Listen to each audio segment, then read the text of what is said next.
Venga, pensemos un momento. Si alguien dice la palabra teología, ¿qué es lo primero que se nos viene a la cabeza? A que sí, a que es una imagen muy, muy concreta. Seguro que la mayoría pensamos en eso, el estudio de Dios, casi siempre desde un punto de vista cristiano, ¿no? O sea, la Iglesia, la Biblia. Y oye, no está mal, esa definición es correcta, pero solo para hoy. La cosa es que esto no siempre, para nada, fue así. Y aquí es donde la cosa se pone interesante. La primera gran sorpresa. Resulta que el origen de la palabra teología no es cristiano. ¿Qué va? Es pagano. No nació en un seminario ni nada parecido, sino en los debates de los filósofos griegos. Sí, mientras discutían sobre los mitos de Zeus, Apolo y compañía. Vale, para entender todo este lío tenemos que hacer un viaje en el tiempo. Nos vamos a la antigua Grecia, mucho, mucho antes de que a nadie se le ocurriera relacionar esta palabra con el cristianismo. Si nos ponemos técnicos, la etimología es bastante sencilla, la verdad. Theos, que es Dios, y logos, que es estudio o ciencia. O sea, ciencia sobre Dios. Fácil, ¿no? Bueno, pues no tanto, porque la clave de todo el asunto está en qué Dios se estudiaba y sobre todo cómo se estudiaba. Y esto es alucinante, de verdad. La primerísima vez que aparece escrita la palabra teología, ¿dónde fue? No en un texto sagrado, fue en la República de Platón. O sea, una obra de filosofía política. Y claro, Platón no la usaba para hablar de fe, ni mucho menos. A ver, el concepto fue cambiando a toda velocidad. Para Platón, un teólogo era, ojo, un poeta, alguien como Homero, que contaba historias de los dioses. Y lo que Platón quería era usar la teología para, digamos, limpiar esos mitos y construir una sociedad mejor. Pero luego llega su alumno, Aristóteles, y le da una vuelta de tuerca total. Para él, la teología pasa a ser la filosofía primera, o sea, la ciencia de las causas últimas de todo, la cima del saber. Y ya para rematar, los estoicos la bajan un poco a la tierra y la usan de una forma más práctica, como una herramienta para explicar el papel de los dioses en el mundo, en la cultura, en todo. Entonces, quedémonos con esto, que es la clave. Para los griegos, la teología era una herramienta intelectual para pensar, para organizar la sociedad. No tenía nada que ver con la fe. No se trataba de creer, sino de pensar, de criticar, de buscar explicaciones. Y en esto que llega el cristianismo. Y, claro, se encuentra con un problemón. Tenían una fe muy potente, pero ¿cómo llamaban al estudio de esa fe? La palabra que existía, teología, no les servía. Y es que aquí está el meollo de la cuestión. La fe de los primeros cristianos no iba de mitos sobre dioses en el Olimpo, ni de filosofías abstractas sobre una causa primera. No, se basaba en algo que para ellos era un hecho histórico, real, concreto, la vida, la muerte y la resurrección de una persona, Jesús de Nazaret. Esa diferencia era un abismo. El concepto griego de teología simplemente se quedaba corto, no servía. Daba igual que fuera para hablar de mitos o de filosofía. No podía capturar la esencia de una fe que se basaba en una revelación divina, pero dentro de la historia humana. No encajaba, sin más. Así que, ¿qué hicieron? Pues rechazarla. Durante casi 200 años la evitaron como la peste.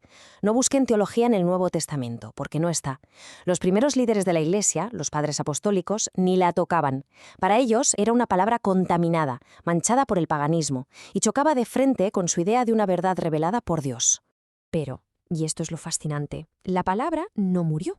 No, en lugar de tirarla a la basura para siempre, el cristianismo hizo algo mucho más inteligente, más audaz.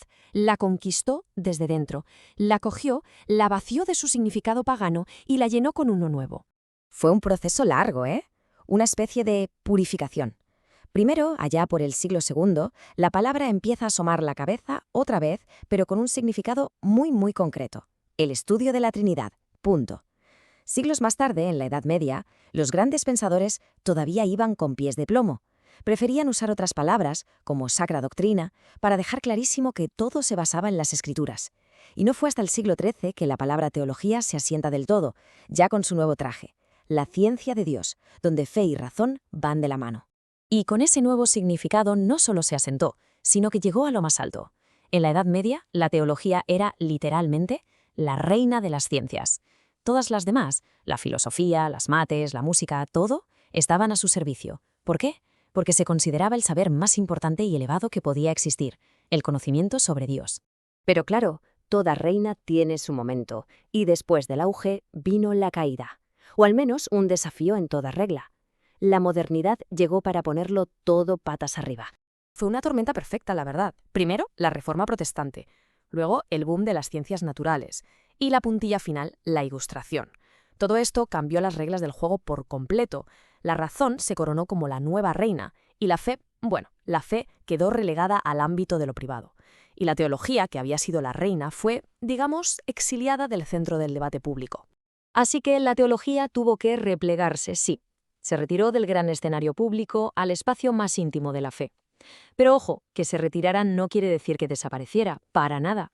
Siguió su camino y ya en el siglo XX resurgió con una actitud, digamos, más humilde. Ya no era la ciencia que lo explicaba todo, sino la disciplina que ayudaba a interpretar la revelación de Dios para los creyentes. Vale, después de todo este viaje, que ha sido un buen viaje, llegamos a hoy. ¿Qué es la teología ahora mismo? Pues mirad, hay una frase en latín de San Anselmo que lo clava. Fides quaerens intellectum. Significa la fe que busca comprender. Y esa es la clave. No es la razón partiendo de cero para ver si encuentra a Dios, como haría la filosofía. No, es la fe que ya está ahí, que es el punto de partida, y que usa la razón para entenderse mejor a sí misma, para profundizar. Exacto. Su punto de partida es la revelación, un dato que la filosofía no tiene. Pensémoslo así. La filosofía mira al mundo, la creación, e intenta llegar a Dios. La teología, en cambio, parte de lo que considera la revelación de Dios para entenderlo todo, incluido el mundo. Al final, nos queda una definición con muchos más matices, ¿verdad? La teología es una ciencia, sí, pero con sus propias reglas, su propio método. Es una tarea humana, lo que significa que es imperfecta y que siempre está en progreso. Nunca se acaba. ¿Por qué? Porque su objeto de estudio, el misterio de Dios, se considera infinito, inagotable, y por eso mismo exige dos cosas a la vez: mucho rigor intelectual y muchísima humildad. Y con esta reflexión terminamos. La historia de una sola palabra, teología, nos enseña algo increíble. Cómo las ideas que nos parecen más sólidas pueden cambiar, ser rechazadas, reinventarse. Es una locura si lo pensamos. Y claro, esto nos lleva a una pregunta inevitable, ¿no? ¿Qué otras palabras, qué otras grandes ideas que hoy nos parecen de mármol inamovibles estarán ahora mismo, sin que nos demos cuenta, cambiando de forma bajo nuestros pies?